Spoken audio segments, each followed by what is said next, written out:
남들 다 아는 5성급 호텔 잔치 하나 못 해줘? 당장 1,000만 원 입금해. 시어머니는 일말의 양심도 없이 제게 칠순 잔치 비용을 통보했습니다. 저는 그들의 요구대로 겉으로는 활짝 웃으며 으리으리한 호텔을 예약해 주었습니다. 그리고 잔치 당일 한껏 차려입고 호텔 로비에 당당히 들어선 그들을 기다리고 있던 건 상상조차 못한 지옥이었습니다. 오늘의 사연 시작합니다. 사연이 시작하기 전 좋아요와 구독을 눌러주세요. 오늘 하루 행운과 행복이 가득하도록 기원해 드릴게요. 싱크대에 쌓인 그릇을 닦고 있을 때였습니다. 식탁 위에 올려둔 휴대폰이 요란하게 울렸습니다. 화면에 뜬 이름은 시어머니였습니다. 저는 고무장갑을 벗고 서둘러 전화를 받았습니다. 네, 어머님. 진지는 드셨어요? 저 지금 설거지하고 있었어요. 제가 밝은 목소리로 인사를 건넸습니다. 아이고, 밥이 넘어가겠니? 애미야, 너 나 다음 달 칠순인 거 잊어버린 거 아니지? 시어머니가 다짜고짜 본론부터 꺼냈습니다. 네. 아이고, 어머님도 참. 제가 그걸 어떻게 잊어요. 당연히 알고 있죠. 그의 아빠랑 어떻게 잘 챙겨드릴까 얘기하고 있었어요. 제가 휴대폰을 귀에 바짝 대며 대답했습니다. 얘기할 게 뭐 있니? 내가 다 알아봤다. 시내 한복판에 새로 싹 지은 제일 큰 호텔 있잖니. 거기 뷔페가 아주 끝내주고 잔치홀도 번쩍번쩍 으리으리하더라야. 시어머니가 들뜬 목소리로 말을 이었습니다. 아, 그 새로 생긴 호텔이요? 네, 동네 엄마들한테 시설 참 좋다고 듣기는 했어요. 근데 거기는 예약도 꽉 차 있고. 제가 조심스럽게 맞장구를 쳤습니다. 예약은 내가 벌써 가계약 걸어놨다. 그래서 말인데 내가 대충 계산해 보니까 밥값에 뭐에 딱 1,000만 원 정도 나오겠더라. 깔끔하게 내가 그 돈 내라. 시어머니가 너무나도 당당하고 가벼운 말투로 통보했습니다. 네, 1,000만 원이요. 어머님, 지금 1,000만 원이라고 하셨어요? 제가 너무 놀라들고 있던 휴대폰을 하마터면 바닥에 떨어뜨릴 뻔했습니다. 아니, 이 물건이 왜 이리 호들갑이야. 내 귀한 아들내미 평생 뼈 빠지게 뒷바라지에서 키워놓은 이 어미 칠순인데 며느리라는 년이 시어미한테 그깟 돈 1,000만 원도 못 써. 시어머니가 대번에 목소리를 날카롭게 높이며 쏘아붙였습니다. 어머님 1,000만 원은 저희한테 너무 큰 돈이에요. 어머님도 아시잖아요. 저희 형편에 지금 당장 그 큰 목돈을 어떻게 구해요. 무리예요, 어머님. 제가 떨리는 목소리로 사정을 설명했습니다. 아이고, 내 팔자야.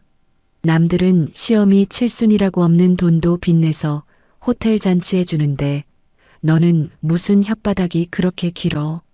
시어머니가 신경질적으로 소리를 질렀습니다. 절에 다니는 내 친구 김보살 알지? 그 집 며느리는 시어미 칠순이라고 500만 원짜리 가방을 떡하니 사오고 호텔에서 제일 비싼 밥까지 먹여줬다더라. 내가 동네 창피해서 얼굴을 들고 다닐 수가 없어. 시어머니가 혀를 차며 비교를 시작했습니다.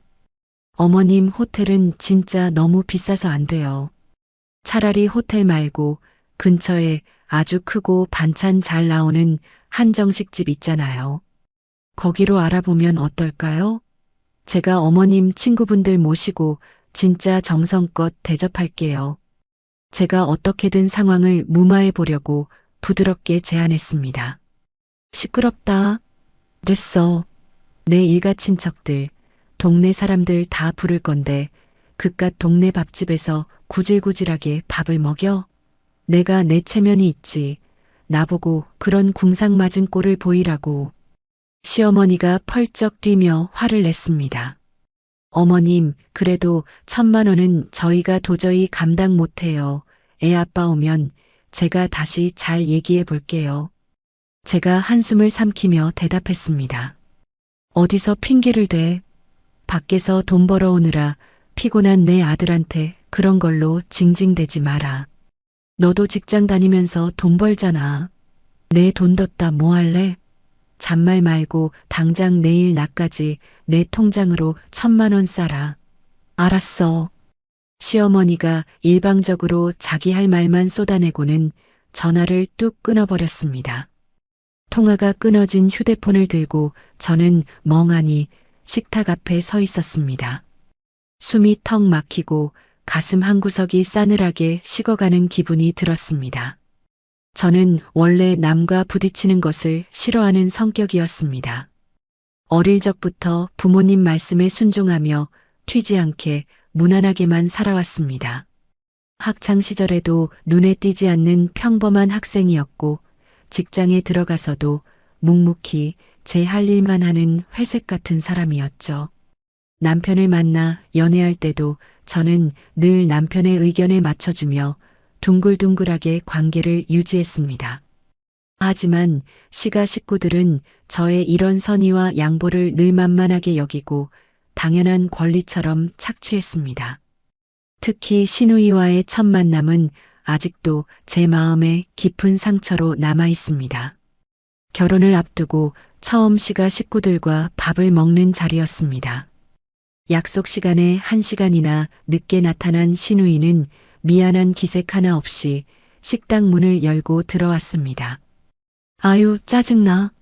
차가 어찌나 막히던지 길바닥에 버린 시간이 얼만지 몰라. 정말 짜증나 죽는 줄 알았네.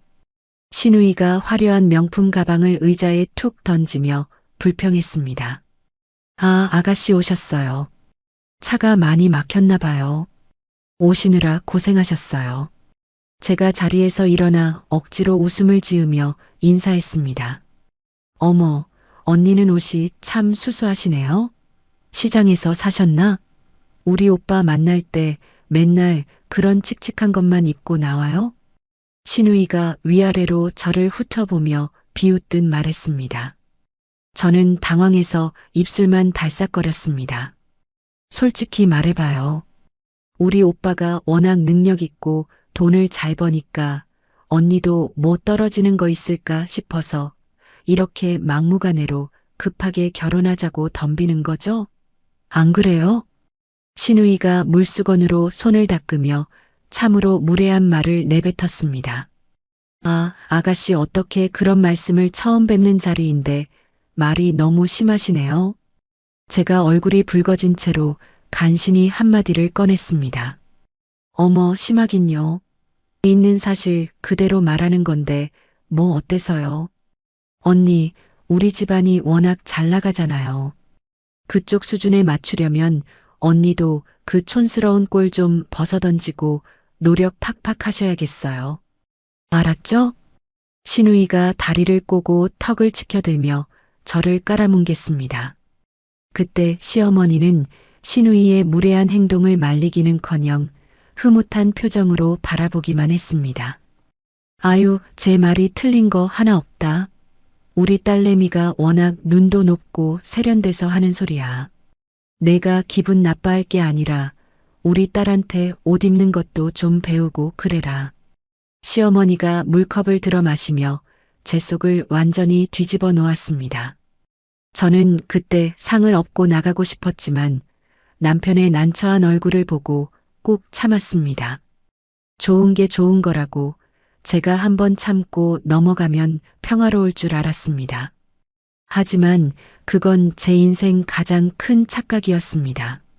시어머니의 1,000만 원 요구 전화를 받고 나니 제 머릿속 깊은 곳에 억눌려 있던 아주 찜찜하고 불쾌한 기억 하나가 선명하게 떠올랐습니다.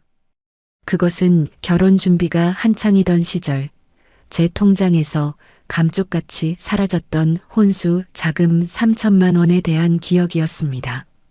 결혼을 2달 앞두고 저는 신혼집 가구와 가전을 결제하기 위해 은행 앱을 켰습니다. 그런데 제 눈을 의심할 수밖에 없는 숫자가 화면에 찍혀 있었습니다. 제가 수년간 먹고 싶은 거 안 먹고 입고 싶은 거 안 입으며 악착같이 모았던 예금 통장에서 무려 3,000만 원이 증발해버린 것입니다. 이체 내역을 확인해 보니 제 통장에서 돈이 빠져나간 곳은 다름 아닌 남편의 계좌였습니다. 저는 덜덜 떨리는 손으로 남편에게 전화를 걸었습니다. 여보, 이게 지금 대체 어떻게 된 거야? 내 혼수 통장에 있던 3천만 원이 왜 당신 계좌로 싹 다 빠져나갔어? 당신이 뺀 거야. 제가 숨을 헐떡이며 다급하게 물었습니다. 그거 사실은 내가 너무 급하게 막을 때가 있어서 당신한테 말할 틈도 없이 어제 급하게 뺐어. 남편의 목소리가 미세하게 떨리고 있었습니다. 뭐라고? 아니, 나한테 단 한마디 묻지도 않고 내 돈에 손을 댔다고? 당신 지금 제정신이야. 제가 믿을 수 없다는 듯이 소리쳤습니다. 그날 저녁 남편은 퇴근하자마자 제 앞에 무릎을 꿇었습니다. 여보, 내가 진짜 죽을 죄를 졌어. 한 번만 살려줘. 거래처에서 들어올 돈이 갑자기 펑크가 났잖아. 내일 당장 그 돈 못 막으면 내 사업 완전히 쫄딱 망하게 생겼었단 말이야. 남편이 식은땀을 뻘뻘 흘리며 변명했습니다. 아무리 그래도 그렇지. 내가 그 돈 어떻게 모은 줄 알아? 안 먹고 안 입고 피눈물 흘리면서 모은 혼수라고. 어떻게 나한테 말 한마디 없이 몰래 도둑질하듯 가져가. 제가 남편의 가슴을 주먹으로 치며 눈물을 흘렸습니다. 맞아. 내가 미친놈이야. 다 내 잘못이야. 여보, 나 한 번만 믿어줘. 이번 달 말에 밀린 돈 싹 다 들어오면 내가 이자까지 듬뿍 쳐서 통장에 꽉꽉 채워 놓을게. 내 말 믿지? 제발 한 번만 눈 감아줘라. 응? 남편이 제 손을 붙잡고 애처롭게 빌었습니다. 저는 남편의 사업이 무너질까봐 걱정하는 마음 반, 배신감 반으로 소가리를 했습니다. 결국 저는 눈물을 머금고 남편의 말을 믿어주기로 했습니다. 부부가 될 사람이니 제가 안고 가야 할 짐이라고 스스로를 세뇌했습니다. 하지만 약속했던 달이 지나고 해가 바뀌어도 그 3천만 원은 제 통장으로 돌아오지 않았습니다. 남편은 사업이 아직 어렵다며 계속 차일피일 미루기만 했습니다. 시간이 지나면서 저도 그 돈을 포기하다시피 잊고 살았습니다. 그런데 오늘 시어머니가 칠순 잔치 비용으로 1,000만 원을 당당하게 요구하는 목소리를 듣는 순간 제 머릿속에서 번쩍하고 성광이 터졌습니다. 과연 그 3천만 원이 정말 남편의 사업 자금으로 들어간 것이 맞을까? 어째서 신우이는 변변한 직장도 없으면서 새로 뽑은 고급 외제차를 끌고 다니며 저를 무시했던 걸까? 수많은 의심이 꼬리에 꼬리를 물고 독버섯처럼 피어올랐습니다. 저는 식탁 의자에 주저앉아 두 손으로 얼굴을 감싸 쥐었습니다. 지금까지 제가 지켜오던 평온한 일상과 맹목적인 믿음이 와르르 무너져 내리는 소리가 들리는 듯 했습니다. 시어머니의 끝없는 탐욕과 시누이의 거만한 얼굴, 그리고 변명만 늘어놓던 남편의 눈빛이 하나로 겹쳐졌습니다. 저는 천천히 고개를 들고 허공을 응시했습니다. 가슴속에서 한 번도 느껴보지 못한 뜨겁고 차가운 분노가 소용돌이치기 시작했습니다. 시어머니의 1,000만 원 통보 전화를 받고 며칠이 지나지 않아 또다시 불길한 전화벨이 울렸습니다. 발신자는 신우이였습니다. 저는 크게 심호흡을 한번 하고 통화 버튼을 눌렀습니다. 언니, 엄마 칠순 잔치 호텔 예약은 어떻게 됐어요? 신우이가 콧소리를 한껏 섞은 얄미운 목소리로 물었습니다. 아직 못했어요. 1,000만 원은 우리 형편에 너무 큰 돈이라 남편이랑 의논 중이에요. 제가 최대한 감정을 누르고 차분하게 대답했습니다. 어머, 언니 수준엔 호텔 잔치가 부담스럽긴 하겠네요. 신우이가 코웃음을 치며 대놓고 저를 비꼬았습니다. 아가씨, 수준이라니 말이 너무 심하시네요. 제가 휴대폰을 쥐고 있는 손에 힘을 꽉 주며 쏘아붙였습니다. 틀린 말 아니잖아요. 우리 오빠 돈 벌어오는 거 다 어디다 숨겨두고 그렇게 앓는 소리를 해요? 신우이가 오히려 당당하게 따져 물었습니다. 언니가 씀씀이가 작아서 호텔 한번 안 가본 건 알겠는데 우리 엄마 기죽이지 말고 빨리 결제해요. 신우이가 자기 할 말만 쏟아내고 전화를 매몰차게 끊어버렸습니다. 저는 끊어진 휴대폰을 노려보며 분노로 온몸을 파르르 떨었습니다. 그날 저녁 남편이 퇴근하고 집에 들어오자마자 저는 남편을 거실 소파에 앉혔습니다. 여보, 어머님이랑 아가씨가 나한테 1,000만 원 내라고 강요하는 거 알고 있었어? 제가 남편의 넥타이를 거칠게 잡아당기며 따졌습니다. 아, 엄마가 당신한테 직접 전화했어? 내가 잘 말씀드린다고 했는데 깜빡했네. 남편이 시선을 바닥으로 피하며 어물쩍 넘어가려 했습니다. 당신이 언제 말씀드렸는데 아가씨까지 전화와서 내 수준 운운하며 사람 속을 박박 긁잖아. 제가 남편의 가슴팍을 주먹으로 치며 억울함을 토로했습니다. 좋은 게 좋은 거잖아. 우리 엄마 평생 나 키우느라 고생하셨는데 이번 한 번만 당신이 맞춰주자.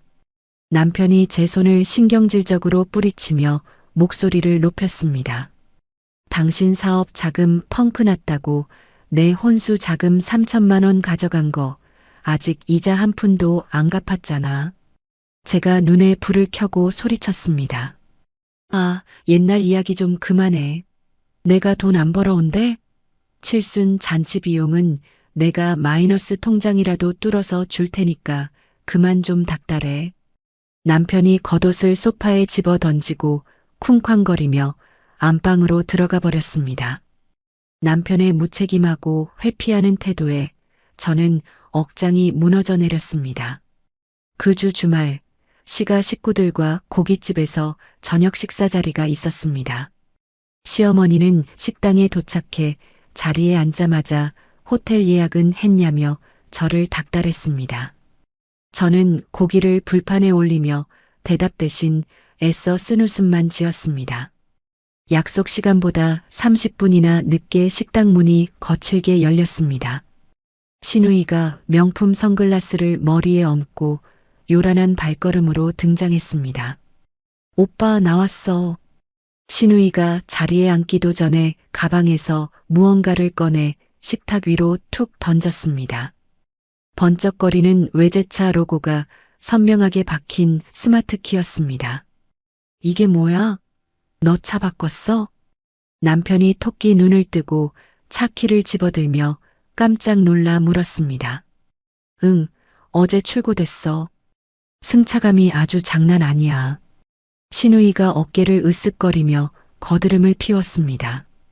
아가씨, 저번 달에 다니던 직장도 그만뒀다면서 어떻게 이렇게 비싼 차를 샀어요? 제가 집게로 고기를 뒤집다 말고 놀란 마음에 무심코 물었습니다. 엄마가 쌈짓돈 보태줘서 뽑았죠. 언니는 평생 이런 차 조수석도 못 타보겠네요.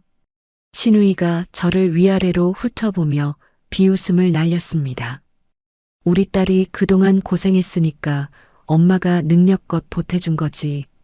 시어머니가 쌈을 입에 밀어넣으며 대수롭지 않게 거들었습니다. 그 순간 제 머릿속을 날카롭게 스치고 지나가는 소름 끼치는 기억이 하나 있었습니다. 신우이가 자랑하는 저 외제차의 출고 시기와 제 통장에서 혼수 자금 3,000만 원이 사라졌던 시기가 정확히 같은 달이었습니다. 당시 신우이는 운전면허를 갓 따고 새 차를 사고 싶다며 시어머니를 밤낮으로 졸라댔습니다.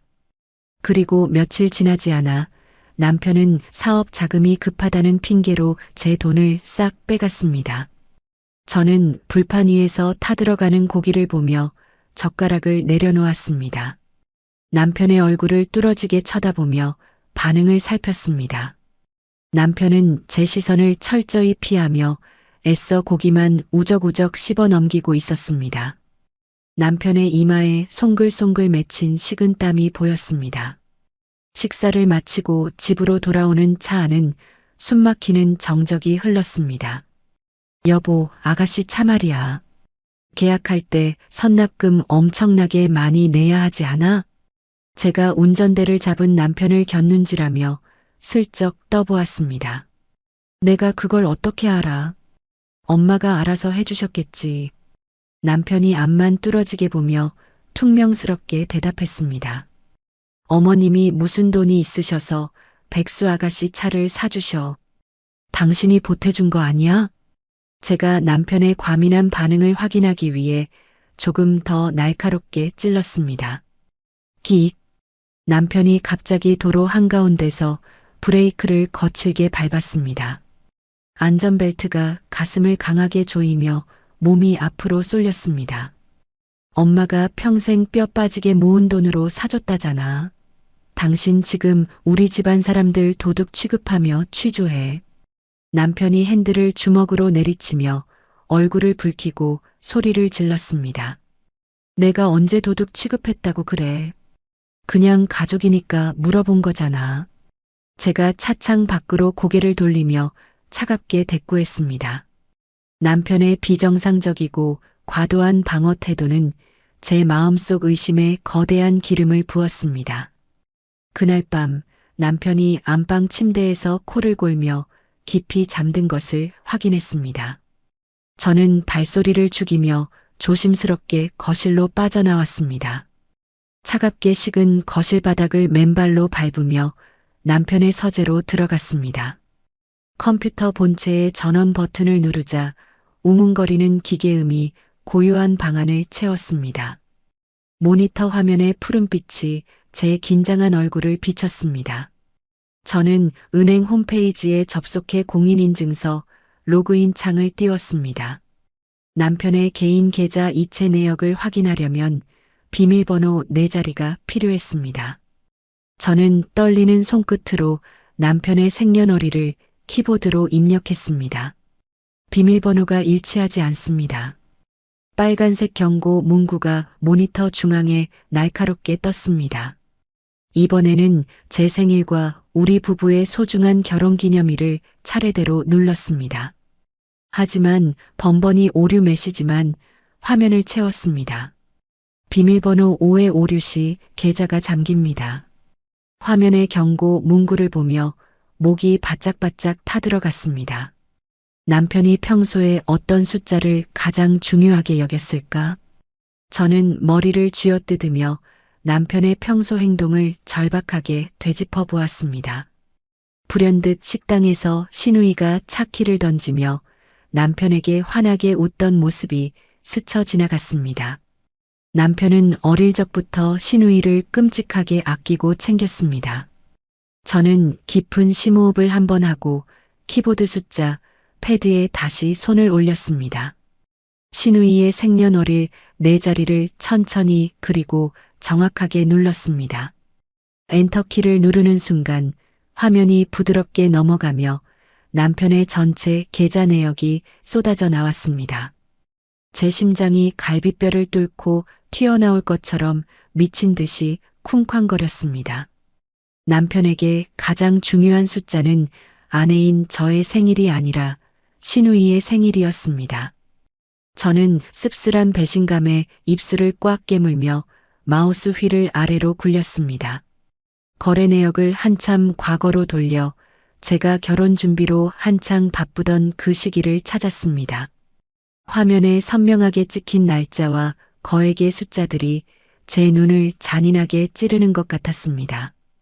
제 예금 통장에서 남편 계좌로 3천만 원이 입금된 그 날짜를 정확히 찾아냈습니다.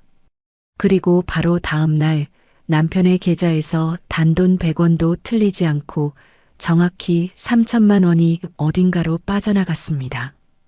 출금 내역에 적힌 수취인의 이름은 거래처가 아니라 수입차를 파는 자동차 대리점이었습니다. 사업 결제 대금을 막아야 한다는 남편의 눈물 어린 호소는 새빨간 거짓말이었습니다. 제가 피땀 흘려 모은 소중한 혼수 자금은 시누이의 외제차 선납금으로 고스란히 받쳐진 것입니다. 저는 모니터를 부여잡고 바닥에 주저앉아 숨죽여 오열했습니다. 남편은 처음부터 끝까지 모든 진실을 알고 있었습니다. 시어머니와 남편 그리고 시누이까지 그들 세 사람은 철저하게 작당하고 저를 호구로 만들었습니다. 그들은 제 돈으로 고급 차를 사고 이제는 제 돈으로 호텔 칠순 잔치까지 열어 친척들 앞에서 화려하게 허세를 부리려 했습니다. 눈물이 턱 밑으로 뚝뚝 떨어져 잠옷바지를 축축하게 적셨습니다. 하지만 뜨거운 슬픔은 이내 얼음장처럼 차가운 분노로 단단하게 굳어갔습니다. 저는 소매로 얼굴에 눈물을 거칠게 문질러 닦아냈습니다. 이대로 바보처럼 당하고만 살지는 않겠다고 어둠 속에서 이를 꽉 깨물었습니다. 당장 안방으로 달려가 쿨쿨 자고 있는 남편의 등짝을 후려치고 싶었습니다. 시어머니에게 전화를 걸어 당신들의 끔찍한 사기 행각을 다 알았다고 동네가 떠나가라 소리치고 싶었습니다. 하지만 그렇게 감정적으로 터뜨리고 화를 내면 제 소중한 돈을 합법적으로 되찾을 수 없다는 것을 본능적으로 깨달았습니다. 저는 침착하게 휴대폰 카메라를 켜고 모니터 화면에 떠 있는 거래 내역을 하나하나 선명하게 사진으로 찍었습니다. 그리고 남편의 계좌에서 시어머니와 시누이에게 돈이 주기적으로 오간 내역까지 샅샅이 뒤져 모든 증거를 수집했습니다. 화면의 푸른빛에 비친 제 얼굴은 더 이상 남의 눈치만 보던 무기력한 회색 인간이 아니었습니다. 남편이 안방 거울 앞에서 넥타이를 매며 입을 열었습니다. 당신 오늘 퇴근하고 엄마 집에 들러서 어제 만든 갈비찜 좀 가져다 드려. 제가 식탁을 닦다 말고 고개를 번쩍 들었습니다. 어머님 오늘 집에 계셔? 아니, 오늘 칠순 잔치 자랑한다고 동네 아주머니들이랑 비싼 식당으로 모임 가셨어. 남편이 옷깃에 향수를 뿌리며 콧노래를 흥얼거렸습니다. 집에 아무도 없는데 나 혼자 다녀오라고? 제가 손에 쥔 행주를 꽉 비틀어 짜며 물었습니다. 우리 집 비밀번호 다 알잖아. 그냥 냉장고에 예쁘게 넣어두고만 와. 남편이 번쩍거리는 구두를 신으며 대수롭지 않게 대답했습니다. 알았어. 퇴근하는 길에 들를게. 제가 무표정한 얼굴로 고개를 끄덕였습니다. 그리고 칠순 잔치 호텔 예약은 민기적거리지 말고 빨리 좀 해. 엄마가 친척들한테 벌써 호텔에서 한다고 다 소문내셨어. 남편이 현관문을 열며 짜증 섞인 목소리로 저를 닥달했습니다. 당신이야말로 내 눈치 보지 말고 돈 보탤 생각이나 해. 아가씨 차 살 때는 돈 펑펑 쓰더니 왜 내 앞에서는 돈 없다고 난리야. 제가 남편의 등 뒤에 대고 서늘하게 쏘아붙였습니다. 아, 진짜 아침부터 사람 피곤하게 옛날 이야기 좀 꺼내지 마. 엄마가 사준 거라고 몇 번을 말해. 남편이 얼굴을 붉히며 소리를 버럭 지르고는 밖으로 나가버렸습니다. 쾅! 현관문이 거칠게 닫히는 소리가 온 집안을 울렸습니다. 저는 베란다 창문으로 멀어지는 남편의 차를 가만히 내려다보았습니다. 어젯밤 컴퓨터에서 확인한 계좌 내역이 머릿속을 맴돌았습니다. 하지만 남편의 입을 확실하게 막으려면 빼도 박도 못할 물증이 더 필요했습니다. 시어머니와 시누이가 절대 발뺌할 수 없는 완벽한 증거를 두 눈으로 직접 확인해야 했습니다. 마침 오늘 시가에 아무도 없다는 사실은 저에게 아주 좋은 기회였습니다. 퇴근 후 저는 무거운 반찬통을 들고 시어머니 집 아파트 현관문 앞에 섰습니다. 익숙하게 비밀번호를 누르자 삐리릭 하는 경쾌한 기계음이 울렸습니다. 텅 빈 집안에 싸늘하고 조용한 공기가 훅 끼쳐왔습니다. 저는 주방 냉장고에 갈비찜을 대충 밀어넣고 곧장 시누이의 방문 앞을 향했습니다. 평소 시누이는 자기 방에 제가 들어오는 것을 극도로 싫어하며 유난을 떨었습니다. 제가 문고리를 돌려 방문을 열자 짙은 향수 냄새가 코를 강하게 찔렀습니다. 방 안은 허물처럼 벗어놓은 명품 옷가지들과 가방들로 어지러웠습니다. 저는 침대 옆에 있는 화장대 밑에 책상 서랍을 조심스럽게 당겼습니다. 서랍 안에는 온갖 영수증과 카드 청구서, 백화점 팸플릿들이 아무렇게나 처박혀 있었습니다. 그 중에서 두꺼운 재질로 된 고급스러운 자동차 브랜드 로고가 박힌 서류철이 제 눈길을 사로잡았습니다. 저는 침을 꼴깍 삼키며 떨리는 손으로 서류철을 펼쳤습니다. 차량 매매 계약서 수취인 명의. 제가 잔뜩 긴장한 목소리로 맨 윗장의 제목을 소리내어 읽었습니다. 계약자 명의 칸에는 신우이의 이름이 아주 굵고 선명하게 적혀 있었습니다. 제 시선은 다급하게 종이 아래쪽에 있는 결제 내역 칸으로 미끄러졌습니다. 선납금 3천만 원. 제가 숫자를 짚어가는 손가락이 덜덜 떨리기 시작했습니다.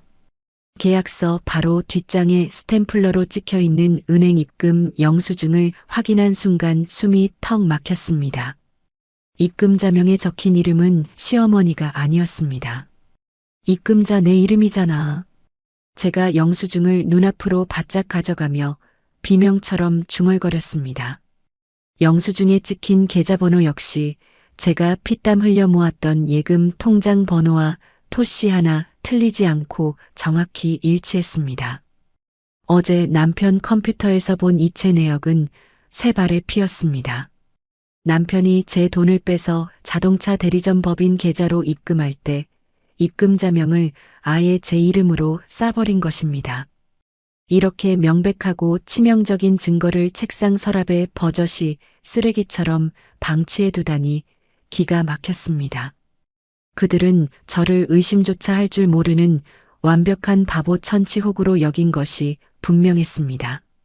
저는 입술을 꽉 깨물고 서랍 안쪽을 더 깊숙이 뒤지기 시작했습니다. 구석에 처박힌 잡동사니 사이에서 낡은 스마트폰 하나를 발견했습니다. 남편이 재작년까지 쓰다가 액정이 깨져서 안 쓴다며 서랍에 박아둔 공기계였습니다. 저는 서둘러 화장대 위에 있던 충전기를 찾아 낡은 휴대폰에 꽂고 전원 버튼을 꾹 눌렀습니다. 화면이 밝아지며 비밀번호 4자리를 요구하는 입력창이 나타났습니다. 저는 어젯밤 남편 컴퓨터를 열었던 숫자, 신우이의 생년월일 4자리를 가차없이 눌렀습니다. 딸깍. 잠금이 허무하게 풀리며 낡은 바탕화면이 나타났습니다.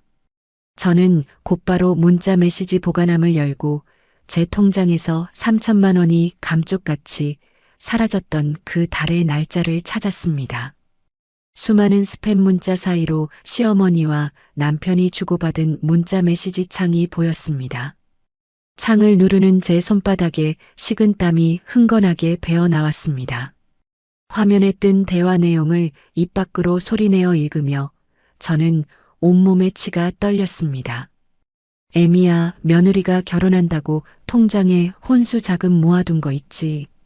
그거 내 여동생 차 사는데 먼저 쓰자. 제가 시어머니가 보낸 문자를 소리내어 읽으며 아랫입술을 피가 나도록 꽉 깨물었습니다. 알겠어요, 엄마. 제가 거래처 결제 대금으로 펑크가 나서 급하게 썼다고 대충 둘러댈게요. 어차피 걔는 제 말이면 다 믿어요. 제가 화면에 찍힌 남편의 답장을 읽어내려가며 헛웃음을 터뜨렸습니다.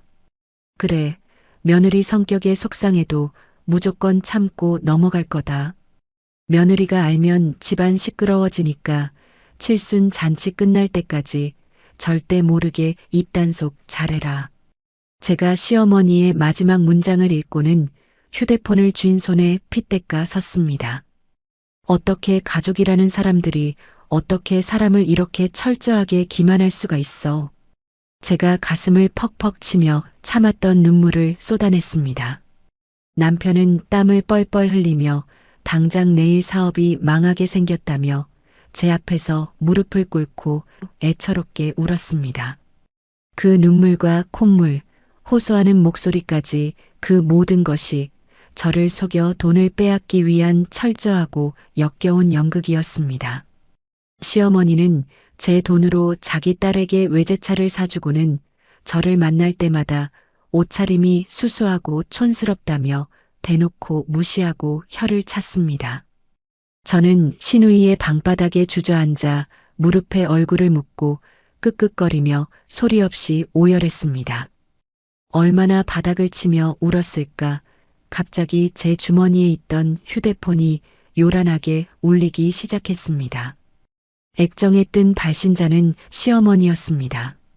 저는 소매로 얼굴에 눈물과 콧물을 거칠게 문질러 닦아내고 헛기침을 하며 목을 가다듬었습니다. 네, 어머님. 저 방금 반찬 냉장고에 다 넣어두고 나왔어요. 제가 평소와 다름없는 상냥하고 고분고분한 며느리의 목소리로 전화를 받았습니다. 그래, 수고했다. 그건 그렇고 호텔 예약은 알아봤어? 내 친구 김보살이 어디 호텔이냐고 계속 묻잖아. 시어머니가 코웃음을 치며 거만한 목소리로 물었습니다. 어머님, 걱정하지 마세요. 제가 알아서 제일 으리으리하고 좋은 곳으로 예약할게요. 1,000만 원 제가 다 낼 테니까 친척분들한테 마음껏 자랑하세요. 제가 두 눈을 부릅뜨고 주먹을 꽉 쥔 채로 상냥하게 대답했습니다. 오호라, 역시 우리 며느리밖에 없다. 진작 그렇게 시원하게 돈 쓴다고 할 것이지. 어차피 다 너희 부부 체면 챙기는 일이니까 팍팍 써라. 시어머니가 호탕하게 웃으며 자기 할 말만 하고 전화를 뚝 끊었습니다. 저는 서류철의 차량 매매 계약서와 은행 입금 영수증, 그리고 남편의 옛날 휴대폰 화면에 뜬 문자 메시지들을 제 휴대폰 카메라로 하나도 빠짐없이 선명하게 찍었습니다. 찰칵거리는 카메라 셔터 소리가 조용한 방 안에서 날카로운 칼날 부딪히는 소리처럼 들렸습니다. 빛바랜 종이와 깨진 액정 속의 더러운 문자들이 제 복수를 위한 완벽한 무기가 될 것입니다. 당장이라도 남편의 회사로 달려가 이 증거들을 얼굴에 집어 던지며 소리를 지르고 싶었지만 꾹 참아야 했습니다. 어설프게 감정을 터뜨리면 남편은 또 핑계를 대며 도망칠 것이고 시어머니는 오리발을 내밀며 오히려 저를 미친 사람 취급할 것입니다. 시어머니가 그렇게도 목숨처럼 여기는 채면 가장 화려하고 빛나는 호텔에서 가장 많은 친척과 지인들 앞에서 그들의 추악한 민낯을 까발려야 합니다. 시어머니가 평생을 바쳐 쌓아온 알량한 체면과 허영심을 바닥에 내동댕이 치고 박살내는 것만이 제 3,000만 원에 대한 제대로 된 이자였습니다. 저는 서류철을 원래 있던 서랍 구석에 똑같이 닫아두고 지문 하나 남기지 않은 채 시가 현관문을 조용히 나섰습니다. 며칠 뒤 주말 아침이 밝았습니다. 남편은 늦잠을 자고 일어난 얼굴로 거실 소파에 앉아 텔레비전 리모컨을 이리저리 돌리고 있었습니다. 여보, 엄마 칠순 잔치 호텔은 어떻게 됐어? 이번 주 안으로 예약해야 한다며. 남편이 하품을 쩍쩍하며 저를 흘끔거렸습니다. 저는 주방에서 설거지를 하다 말고 고무장갑을 벗으며 거실로 나갔습니다. 어제 어머님 원하시는 곳으로 계약금 넣고 예약 다 끝냈어. 제가 가장 상냥하고 부드러운 목소리로 활짝 웃으며 대답했습니다. 진짜? 당신이 결국 1,000만 원 내기로 한 거야? 거봐, 진작에 그렇게 시원하게 쓰면 좋잖아. 남편이 텔레비전을 끄고 눈을 동그랗게 뜨며 자리에서 벌떡 일어났습니다. 그동안 내가 너무 옹졸하게 굴었나 봐. 어머님 평생 한 번뿐인 칠순이신데 내가 아껴서 뭐해. 친척분들 모시고 제일 좋은 데서 화려하게 해드려야지.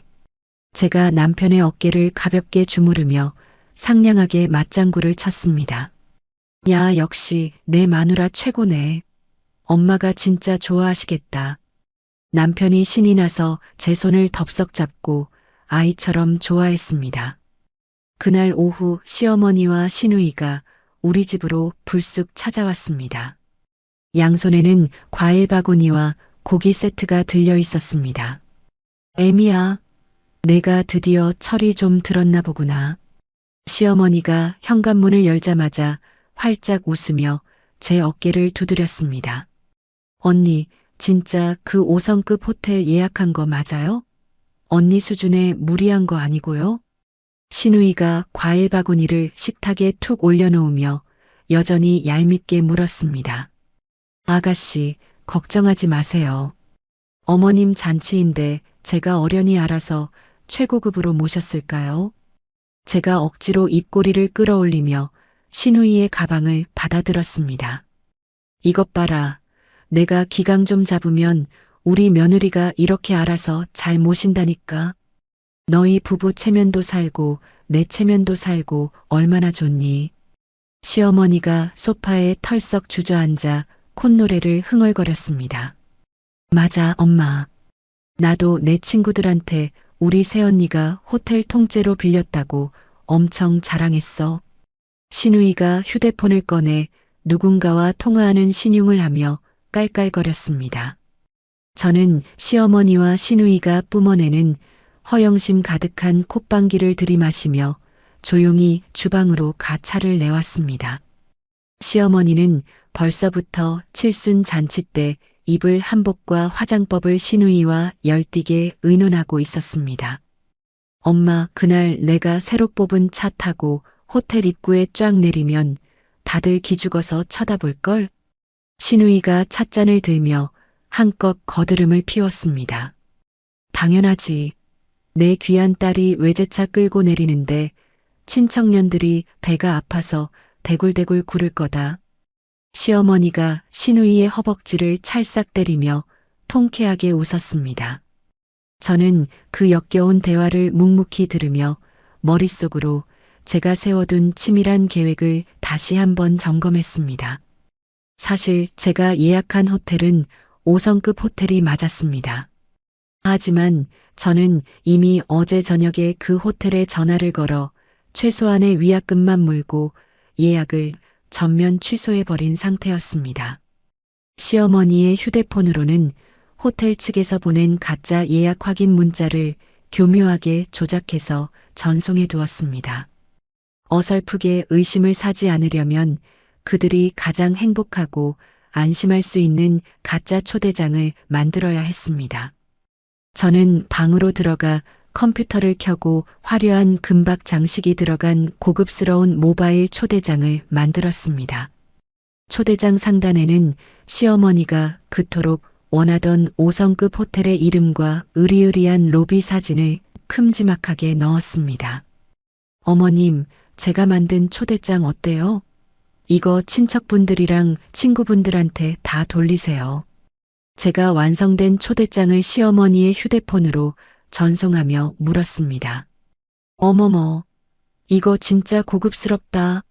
역시 돈을 들이니까 태가 다르네.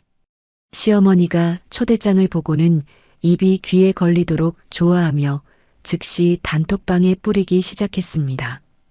언니, 센스 좀 늘었네요. 우리 엄마 어깨가 한껏 올라가겠네. 시누이도 초대장을 확인하고는 만족스러운 미소를 지었습니다. 그렇게 시어머니와 시누이는 일주일 내내 호텔 칠순 잔치를 동네방네 자랑하며 허영심의 풍선을 터질 듯이 부풀려 갔습니다. 저는 그들이 하늘 높은 줄 모르고 날아오르도록 끊임없이 맞장구를 치며 기름을 부었습니다. 하지만 제가 진짜로 준비한 잔치 장소는 따로 있었습니다.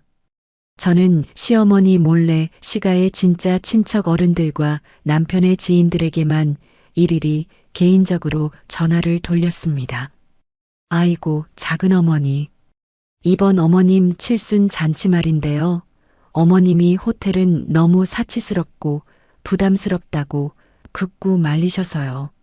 제가 아주 송구스럽고 효심 깊은 목소리로 거짓말을 늘어놓았습니다. 어머님이 동네에서 제일 맛있고 푸짐한 국밥집에서 소박하게 친척들 얼굴이나 보자고 장소를 바꾸셨어요. 아니, 형님 성격에 웬일로 그런 소박한 데를 다 골랐대? 전화기 너머로 작은 어머니가 의아해하며 물었습니다. 네, 어머님이 이번에는 허례허식 빼고 조촐하게 식사 대접만 하고 싶으시다고 당부하셔서요. 제가 진짜 장소 주소 문자로 다시 꼼꼼하게 보내드릴게요. 제가 한 번 더 다짐을 받으며 전화를 끊었습니다. 제가 섭외한 곳은 시장 골목 후미진 곳에 있는 돼지 누린내가 진동하는 허름한 동네 국밥집이었습니다. 이 국밥집은 시어머니가 평소 제일 지저분하다며 코를 쥐고 지나가던 곳이기도 했습니다. 저는 국밥집 사장님에게 두둑한 웃돈을 쥐어주며 그날 하루 식당을 통째로 대관했습니다. 친척들과 지인들에게는 호텔 초대장을 절대 믿지 말고 꼭 제가 문자로 보낸 국밥집으로 와달라고 신신당부했습니다. 그리고 혹시라도 시어머니와 통화할 일이 있으면 잔치 장소가 바뀐 것을 비밀로 해달라는 부탁까지 철저하게 해두었습니다. 완벽한 무대가 하나씩 완성되어 갈 무렵 저는 틈틈이 제 명의로 된 재산을 현금화하고 짐을 싸기 시작했습니다. 혹시 모를 상황에 대비해 예전에 업무차 알고 지내던 변호사 사무실을 찾아가 이혼 소송과 횡령 고소장에 대한 구체적인 자문도 받았습니다. 증거가 워낙 명백해서 승소는 확실합니다만 시가 쪽에서 명예훼손이나 억지를 부릴 수 있으니 잔치 당일 상황을 녹음이나 영상으로 꼭 남기세요. 변호사가 건넨 조언을 가슴에 깊이 새기며 저는 떨리는 손을 꽉 쥐었습니다. 잔치 전날 밤 저는 남편이 코를 골며 자는 옆에서 마지막으로 짐가방에 지퍼를 올렸습니다.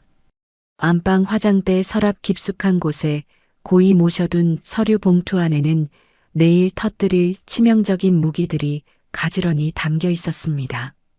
신우이의 차량 매매 계약서 사본, 내 통장에서 돈이 빠져나간 입금 영수증, 그리고 남편의 옛날 휴대폰에서 복구한 시어머니의 추악한 문자 메시지 캡처본이었습니다. 내일이면 이 지긋지긋한 연극도 그들의 역겨운 허영심도 모두 끝이 날 것입니다. 저는 조용히 베란다로 나가 창밖의 어두운 밤하늘을 올려다보았습니다. 심장이 미친 듯이 뛰었고 손끝이 차갑게 식어갔지만 두려움보다는 짜릿한 흥분이 온몸의 혈관을 타고 흘렀습니다. 시어머니가 평생을 바쳐 지켜온 알량한 체면이 수많은 친척 앞에서 어떻게 끔찍하게 박살날지. 남편이 거짓말이 들통나서 어떤 비참한 얼굴로 무릎을 꿇을지. 저를 촌스럽다며 무시하고 제 돈으로 산 외제차를 끌고 거들먹거리던 시누이가 어떻게 빚더미에 앉아 바닥을 구를지. 상상만으로도 막혔던 숨이 탁 트이는 듯한 완벽한 카타르시스가 느껴졌습니다. 내일 칠순 잔치는 제 인생에서 가장 화려하고 잔인한 복수극의 서막이 될 것입니다. 잔치 당일 아침이 밝았습니다. 저는 일찍 집을 나와 시장 골목에 있는 낡은 국밥집으로 향했습니다. 가게 문을 열자마자 푹 삶은 돼지 누린내와 마늘 냄새가 훅 끼쳐왔습니다. 사장님이 주방에서 뚝배기를 나르며 저를 반갑게 맞이했습니다. 저는 테이블마다 수육 접시와 막걸리, 잔을 정갈하게 세팅했습니다. 정오가 가까워지자 시가의 친척 어른들이 하나둘씩 국밥집 문을 열고 들어오셨습니다. 질부, 정말 여기가 칠순 잔치 장소 맞아? 작은아버지가 식당 안을 두리번거리며 의아한 얼굴로 물으셨습니다.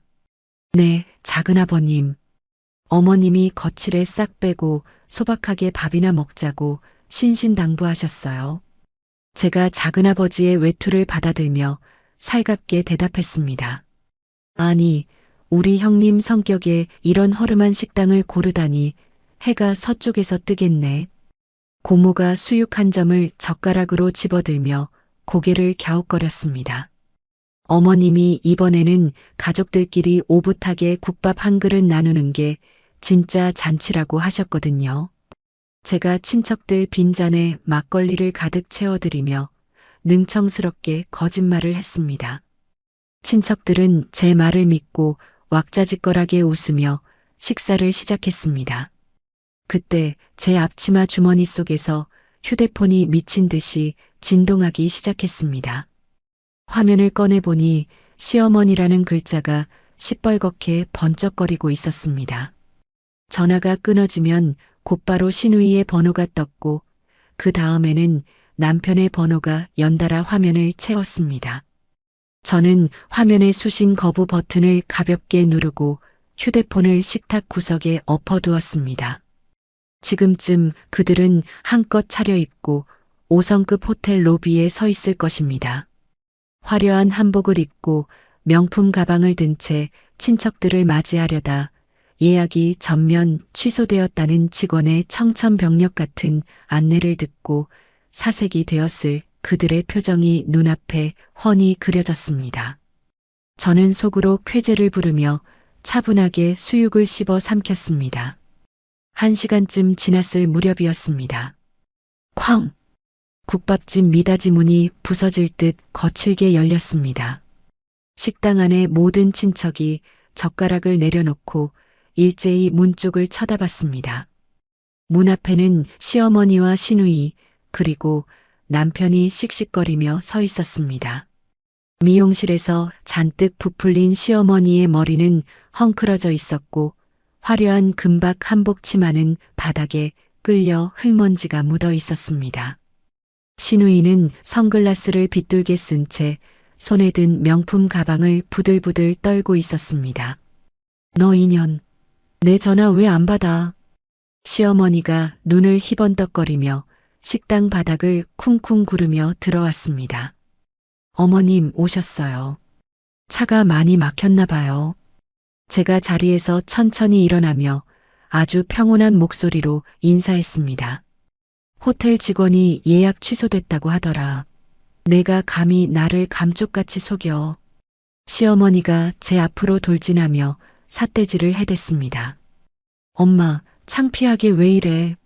친척들 다 보잖아. 남편이 식은땀을 뻘뻘 흘리며 시어머니의 팔을 다급하게 잡아 끌었습니다. 이거나, 이 독사 같은 년이 감히 시어미 칠순을 망쳐놔. 시어머니가 남편을 거칠게 밀쳐내며 악을 썼습니다. 언니, 진짜 미쳤어요? 우리 엄마를 동네 국밥집으로 부르는 게 제정신이에요? 시누이가 날카로운 목소리로 소리를 질렀습니다. 형님, 대체 무슨 일이에요? 애한테 왜 그렇게 소리를 질러요? 보다 못한 고모가 자리에서 일어나 시어머니를 말렸습니다. 친척들은 웅성거리며 심상치 않은 분위기에 당황한 기색이 역력했습니다.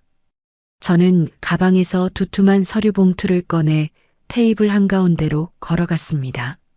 그리고 펄펄 끓는 뚝배기와 수육 접시 옆에 봉투 안에 있던 서류들을 차르륵 소리가 나게 펼쳐 던졌습니다. 호텔 갈 돈 1,000만 원은 아가씨 외제차 사느라 훔쳐간 제 혼수 자금 메꾸는 데 썼습니다. 제가 식당 안이 쩌렁쩌렁 울리도록 또박또박하게 말했습니다. 식당 안은 순식간에 찬물을 끼얹은 듯 조용해졌습니다. 뭐라고? 혼수 자금을 훔쳐가? 작은아버지가 눈을 크게 뜨며 식탁 위로 허리를 숙였습니다. 너 지금 친척 어른들 앞에서 무슨 헛소리를 짓거리는 거야? 시어머니가 당황한 얼굴로 뒷걸음질을 쳤습니다. 이게 아가씨가 지난달에 산 외제차 매매 계약서 사본입니다. 제가 서류 한 장을 집어들어 친척들 눈앞에 똑똑히 보여주며 말했습니다. 선납금 3,000만 원 낸 영수증 한번 보세요. 입금자 이름이 어머님이 아니라 제 이름으로 되어 있습니다. 제가 다음 서류를 시어머니의 얼굴 바로 앞까지 들이밀었습니다. 아니, 그건 내가 오해를 한 거다. 시어머니의 입술이 파르르 떨리기 시작했습니다. 여보, 제발 그만해. 집에서 이야기하자고. 남편이 제 손목을 낚아채며 애원했습니다. 이거 안 나. 당신도 다 알고 있었으면서 사업 자금 펑크 났다고 내 앞에서 눈물 콧물 짜내며 연기했잖아. 제가 남편의 손을 거칠게 뿌리치며 소리쳤습니다. 오빠, 저 언니 입 좀 막아봐. 신우이가 사색이 되어 소리를 질렀습니다. 제가 오해했다고요? 그럼 이 문자들은 다 뭡니까?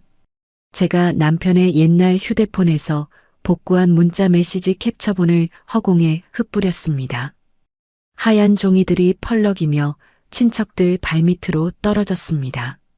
애미야, 며느리가 모아둔 혼수 자금 내 여동생 차 사는데 먼저 쓰자. 며느리 모르게 입단속 잘해라. 제가 종이에 적힌 시어머니의 문자를 아주 크고 낭낭한 목소리로 읽어내려갔습니다. 알겠어요, 엄마. 사업 자금으로 썼다고 대충 둘러댈게요. 어차피 걔는 제 말이면 다 믿어요.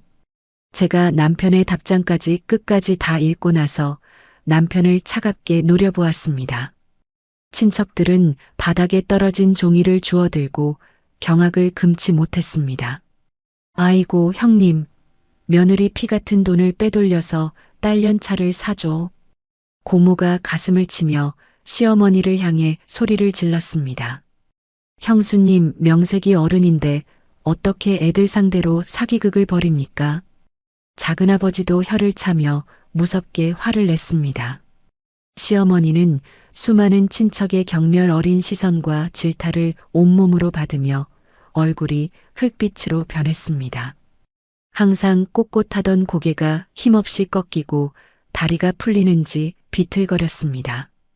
언니, 이건 범죄야. 당장 경찰에 신고해. 사촌 동생이 휴대폰을 꺼내들며 거들었습니다. 신고는 이미 다 끝났어. 제가 식탁 위에 마지막으로 남은 두꺼운 서류 2장을 집어들었습니다. 당신이랑은 오늘부로 끝이야. 여기 이혼 소장 내용 잘 읽어보고 위자료랑 내 돈 3천만 원 이자까지 쳐서 다 뱉어내. 제가 남편의 가슴팍에 이혼 소장을 매섭게 후려쳤습니다. 남편은 종이를 받아들고 넋이 나간 듯 그 자리에 얼어붙었습니다. 어머님, 이거 받으세요. 어머님 이름으로 접수한 횡령 고소장입니다.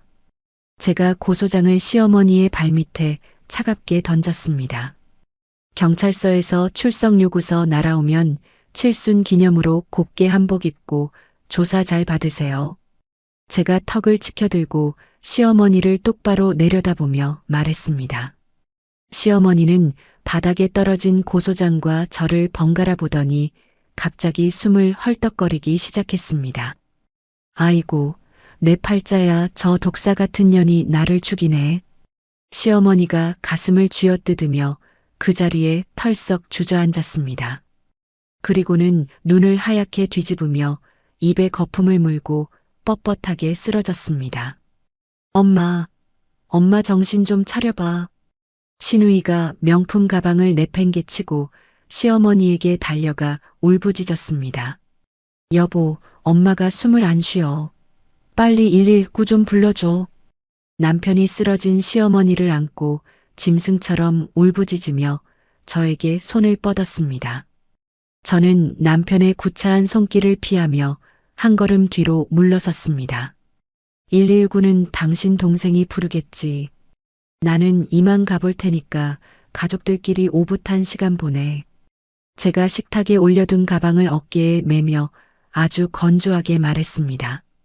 친척들은 난장판이 된 국밥집 바닥에 쓰러진 시어머니와 남편을 경멸하듯 내려다볼 뿐 아무도 도와주지 않았습니다. 저는 울부짖는 시가 식구들을 뒤로 한 채 식당 문을 열고 밖으로 걸어 나왔습니다. 차가운 바람이 제 이마에 맺힌 땀방울을 시원하게 식혀주었습니다.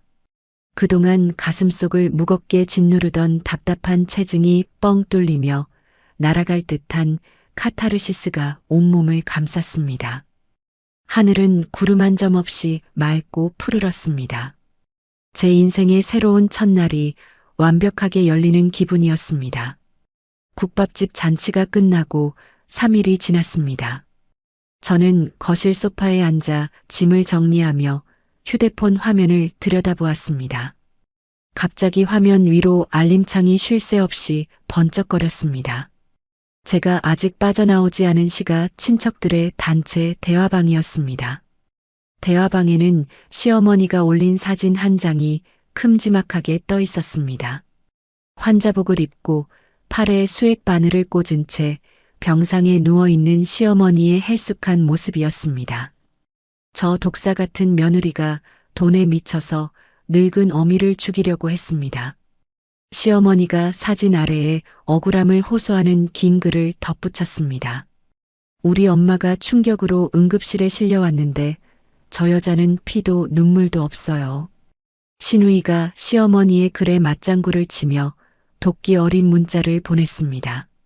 잔치에 오지 않았던 몇몇 친척이 그 사진을 보고 놀라며 시어머니를 동정하는 답장을 달기 시작했습니다. 아무리 그래도 칠순 잔치에서 며느리가 너무 심했네. 친척들의 비난 화살이 순식간에 저를 향해 날아왔습니다.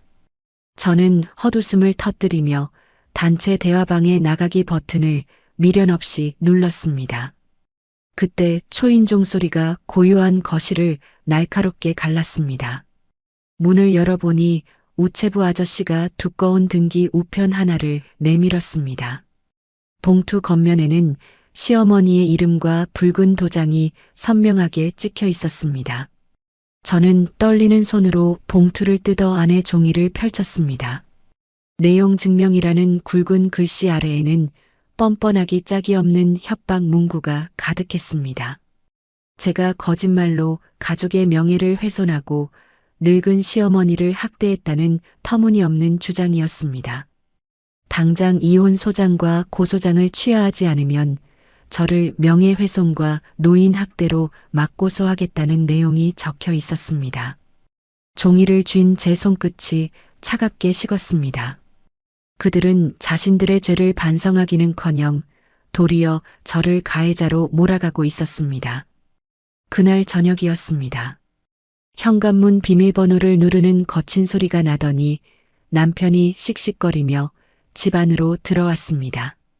저는 남편이 들어오는 소리를 듣자마자 앞치마 주머니 속에서 휴대폰의 녹음기 기능을 몰래 켰습니다. 너 도대체 제정신이야? 남편이 현관에 신발을 아무렇게나 벗어 던지며 거실로 뛰어들어왔습니다. 남의 집에 허락도 없이 들어와서 무슨 행패야? 제가 팔짱을 끼고 남편을 차갑게 노려보며 쏘아붙였습니다. 우리 엄마가 너 때문에 충격받아서 쓰러졌잖아. 당장 소송 취하해. 남편이 삿대질을 하며 핏대를 세우고 소리를 질렀습니다. 어머님이 쓰러진 건 자기 죄가 친척들 앞에서 다 들통나서 부끄러워서 쓰러진 거지. 내가 어머님을 밀기라도 했어? 제가 콧방귀를 뀌며 당당하게 맞받아쳤습니다.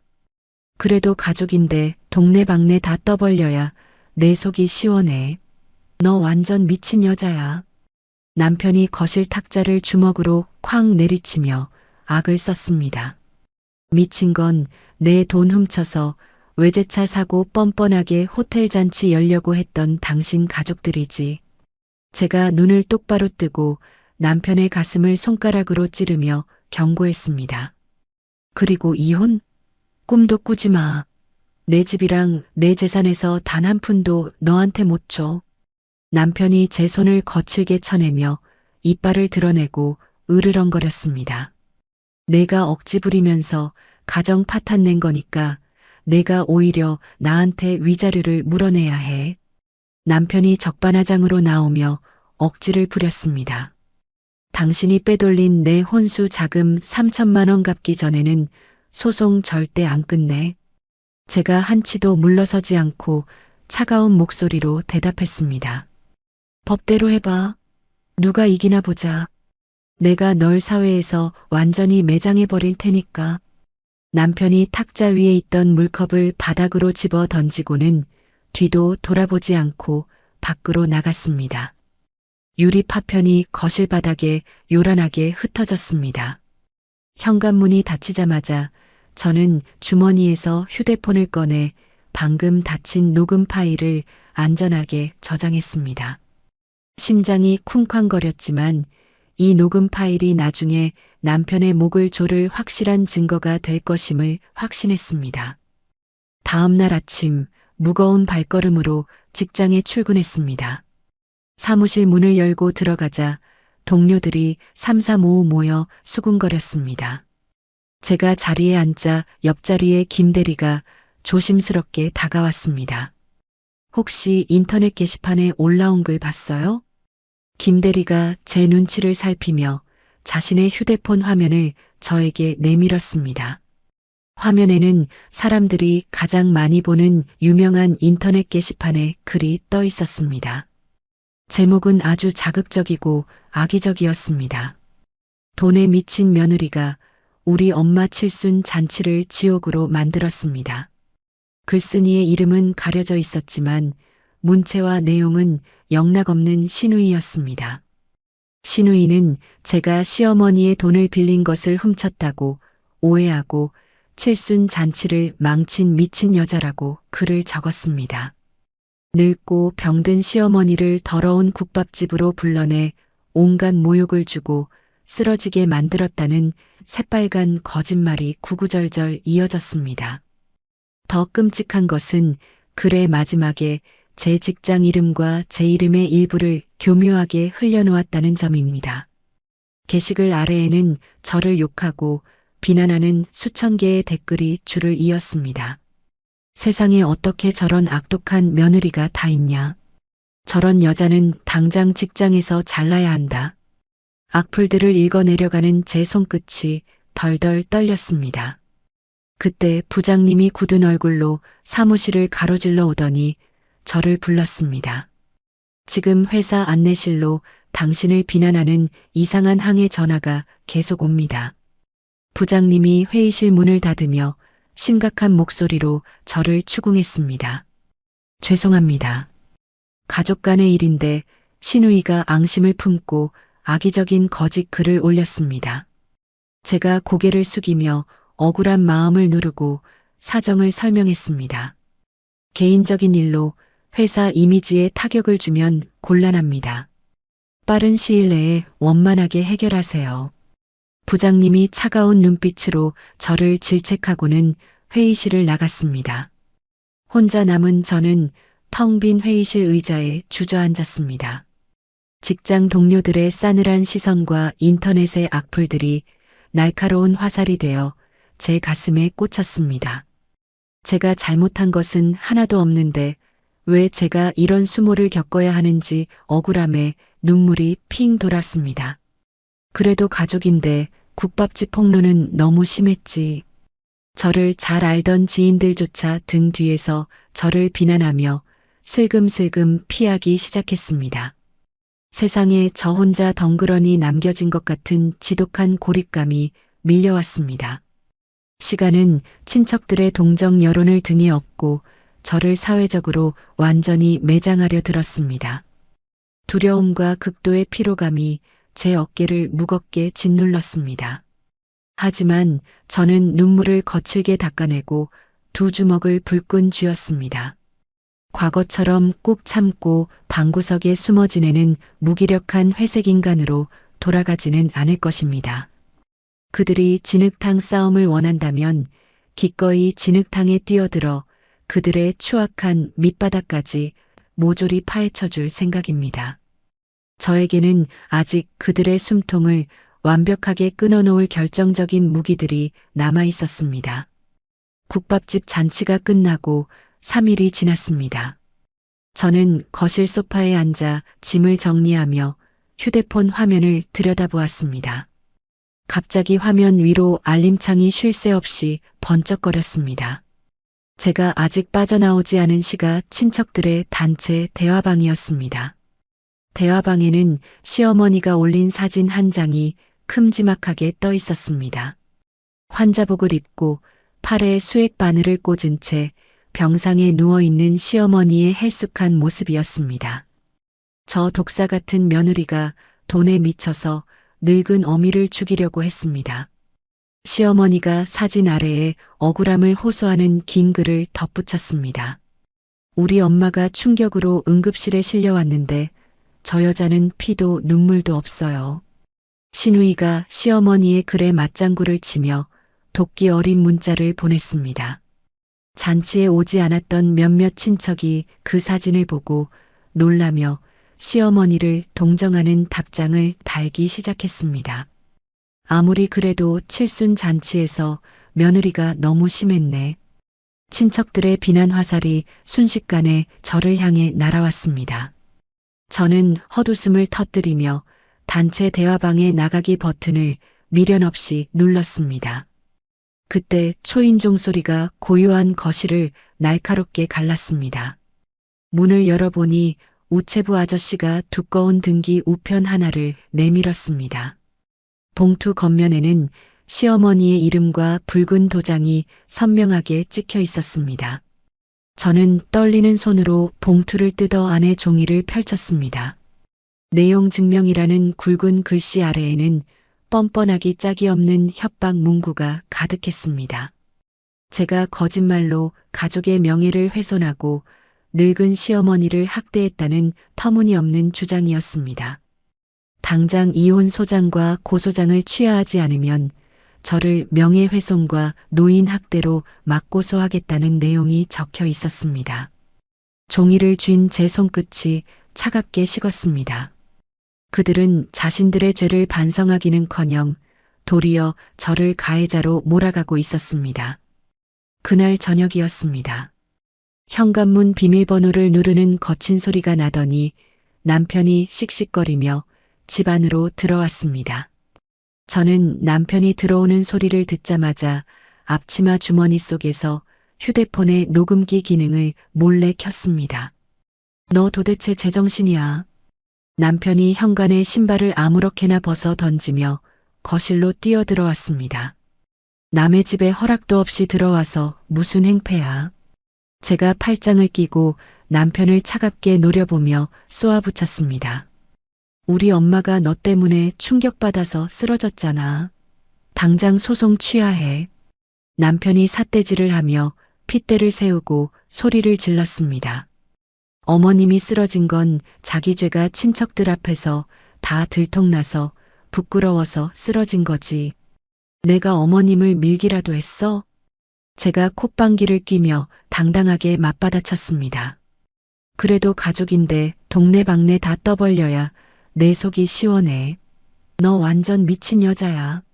남편이 거실 탁자를 주먹으로 쾅 내리치며 악을 썼습니다. 미친 건 내 돈 훔쳐서 외제차 사고 뻔뻔하게 호텔 잔치 열려고 했던 당신 가족들이지. 제가 눈을 똑바로 뜨고 남편의 가슴을 손가락으로 찌르며 경고했습니다. 그리고 이혼? 꿈도 꾸지 마. 내 집이랑 내 재산에서 단 한 푼도 너한테 못 줘. 남편이 제 손을 거칠게 쳐내며 이빨을 드러내고 으르렁거렸습니다. 내가 억지 부리면서 가정 파탄 낸 거니까 내가 오히려 나한테 위자료를 물어내야 해. 남편이 적반하장으로 나오며 억지를 부렸습니다. 당신이 빼돌린 내 혼수 자금 3천만 원 갚기 전에는 소송 절대 안 끝내. 제가 한치도 물러서지 않고 차가운 목소리로 대답했습니다. 법대로 해봐. 누가 이기나 보자.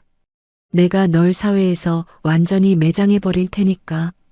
남편이 탁자 위에 있던 물컵을 바닥으로 집어 던지고는 뒤도 돌아보지 않고 밖으로 나갔습니다. 유리 파편이 거실 바닥에 요란하게 흩어졌습니다. 현관문이 닫히자마자 저는 주머니에서 휴대폰을 꺼내 방금 닫힌 녹음 파일을 안전하게 저장했습니다. 심장이 쿵쾅거렸지만 이 녹음 파일이 나중에 남편의 목을 조를 확실한 증거가 될 것임을 확신했습니다. 다음 날 아침 무거운 발걸음으로 직장에 출근했습니다. 사무실 문을 열고 들어가자 동료들이 삼삼오오 모여 수군거렸습니다. 제가 자리에 앉자 옆자리에 김대리가 조심스럽게 다가왔습니다. 혹시 인터넷 게시판에 올라온 글 봤어요? 김대리가 제 눈치를 살피며 자신의 휴대폰 화면을 저에게 내밀었습니다. 화면에는 사람들이 가장 많이 보는 유명한 인터넷 게시판에 글이 떠 있었습니다. 제목은 아주 자극적이고 악의적이었습니다. 돈에 미친 며느리가 우리 엄마 칠순 잔치를 지옥으로 만들었습니다. 글쓴이의 이름은 가려져 있었지만 문체와 내용은 영락없는 시누이였습니다. 시누이는 제가 시어머니의 돈을 빌린 것을 훔쳤다고 오해하고 칠순 잔치를 망친 미친 여자라고 글을 적었습니다. 늙고 병든 시어머니를 더러운 국밥집으로 불러내 온갖 모욕을 주고 쓰러지게 만들었다는 새빨간 거짓말이 구구절절 이어졌습니다.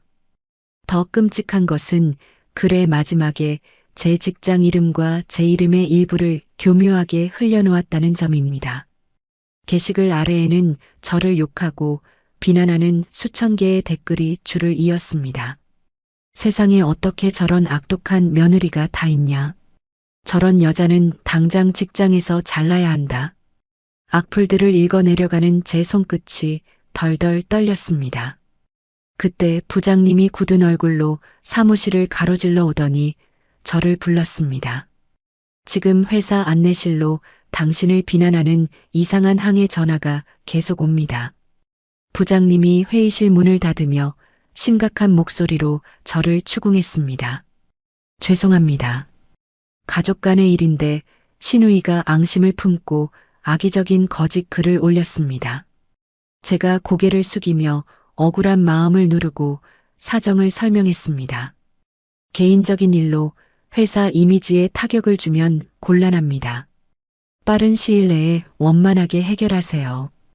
부장님이 차가운 눈빛으로 저를 질책하고는 회의실을 나갔습니다. 혼자 남은 저는 텅 빈 회의실 의자에 주저앉았습니다.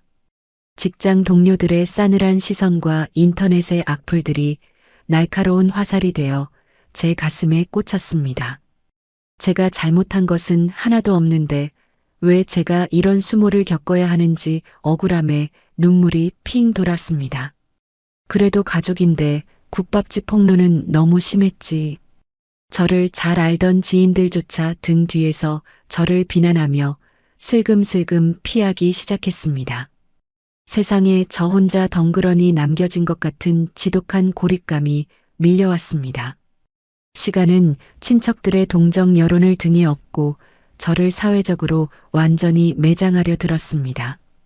두려움과 극도의 피로감이 제 어깨를 무겁게 짓눌렀습니다. 하지만 저는 눈물을 거칠게 닦아내고 두 주먹을 불끈 쥐었습니다. 과거처럼 꾹 참고 방구석에 숨어 지내는 무기력한 회색 인간으로 돌아가지는 않을 것입니다. 그들이 진흙탕 싸움을 원한다면 기꺼이 진흙탕에 뛰어들어 그들의 추악한 밑바닥까지 모조리 파헤쳐줄 생각입니다. 저에게는 아직 그들의 숨통을 완벽하게 끊어놓을 결정적인 무기들이 남아 있었습니다. 직장 로비로 무거운 발걸음을 옮겼습니다. 핸드폰에 인터넷 기사 링크가 쉴 새 없이 쏟아져 들어왔습니다. 시누이가 올린 거짓 글은 순식간에 수만 건의 조회수를 기록하며 인터넷 세상을 달궜습니다. 댓글창에는 저를 저주하는 입에 담지 못할 악플들이 눈덩이처럼 불어나 있었습니다. 저런 며느리는 당장 사회에서 매장해야 한다.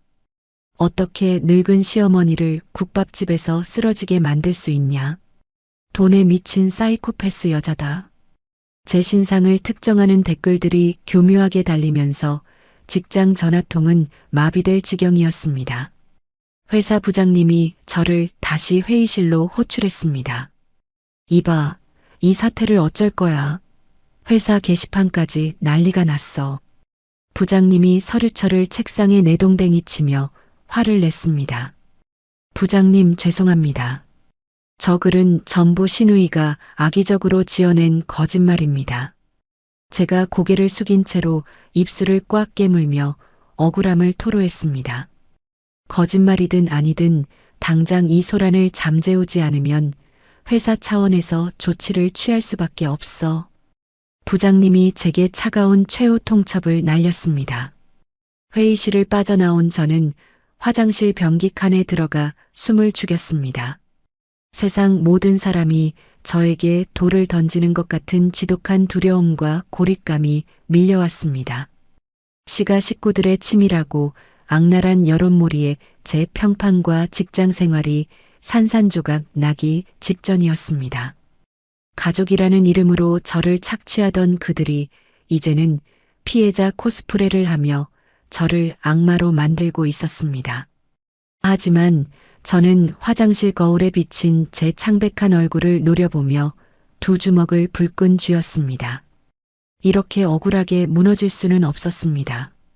오히려 저들의 비열한 공격이 제 가슴속 깊은 곳에 잠들어 있던 전투력을 완전히 깨워놓았습니다. 퇴근하자마자 저는 곧장 이혼 소송을 의뢰했던 변호사 사무실로 달려갔습니다. 변호사님, 이 글 좀 보세요. 신우이가 인터넷에 허위 사실을 유포해서 제 신상을 다 털고 있어요. 제가 덜덜 떨리는 손으로 핸드폰 화면을 변호사 책상 위로 밀어 놓았습니다. 변호사가 심각한 얼굴로 안경을 치켜 올리며 게시글과 악플들을 꼼꼼히 읽어 내려갔습니다. 이건 명백한 정보통신망법 위반 및 허위사실 적시에 의한 명예훼손입니다. 변호사가 단호한 목소리로 법적 대응을 조언했습니다. 시어머니는 자기가 충격으로 쓰러졌다며 저를 노인 학대로 고소하겠다고 내용 증명까지 보냈어요. 제가 시어머니가 보낸 등기 우편물을 가방에서 꺼내 보여주었습니다. 걱정하지 마세요. 국밥집에서 폭행이나 폭언이 없었다면 노인 학대는 성립조차 안 됩니다. 오히려 훌륭한 무고죄 성립 요건이 되죠. 변호사가 내용 증명을 훑어보며 가볍게 코웃음을 쳤습니다. 남편도 어제 집에 쳐들어와서 자기는 한 푼도 못 준다며 저를 협박하고 갔어요. 제가 어제 저녁 남편과 실랑이를 벌이며 몰래 녹음해둔 음성 파일을 재생했습니다. 파일에서 흘러나오는 남편의 폭언과 억지의 변호사의 표정이 한결 밝아졌습니다. 이 녹음 파일은 유책 배우자의 적반하장 태도를 입증할 수 있는 아주 결정적인 증거입니다.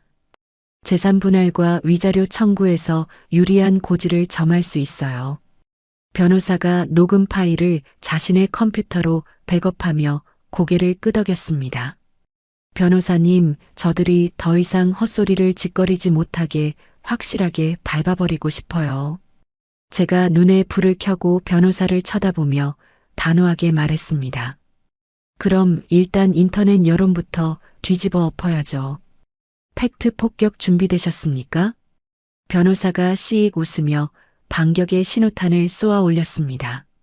그날 밤 저는 밤을 꼬박 새워 반박글을 작성했습니다. 돈에 미친 며느리의 실체와 사라진 혼수 자금 3천만 원의 진실. 저는 인터넷 게시판에 신우이의 글을 반박하는 아주 길고 상세한 글을 올렸습니다. 글에는 어떤 감정적인 호소나 과장된 표현도 넣지 않았습니다. 오직 객관적인 사실과 빼도 박도 못할 완벽한 물증들만 건조하게 나열했습니다. 제 예금 통장에서 돈이 빠져나간 날짜와 남편의 계좌로 입금된 내역 캡처 사진. 다음 날 남편의 계좌에서 신우이의 외제차 대리점 법인 계좌로 돈이 입금된 영수증 사본. 입금자명이 제 이름으로 조작된 신우이의 뻔뻔한 자동차 계약서. 결정타로 제 돈을 빼돌리고 며느리 모르게 해라라고 모의한 시어머니와 남편의 문자 메시지 복구 화면까지 모조리 첨부했습니다. 그리고 마지막으로 어제 남편이 집으로 쳐들어와 저를 협박하며 물건을 부순 녹음 파일의 주요 대화 내용을 녹취록 형태로 올려놓았습니다. 제가 올린 반박글은 순식간에 신우이의 원본글 조회수를 앞지르며 무서운 속도로 퍼져나갔습니다. 인터넷 여론은 그야말로 단숨에 뒤집혔습니다. 헐, 시어머니랑 남편이 쌍으로 사기꾼이네. 신우이는 자기 오빠가 훔쳐온 돈으로 외제차 끌고 다니면서 며느리한테 뒤집어 씌운 거네. 호텔 칠순 잔치 취소하고 국밥집 데려간 며느리 진짜 사이다 대박이다. 저를 향하던 비난의 화살이 일제히 방향을 틀어 시가 식구들에게 빗발치기 시작했습니다. 다음 날 회사 부장님도 제 반박글을 보고는 저를 부르더니 어깨를 토닥여 주었습니다.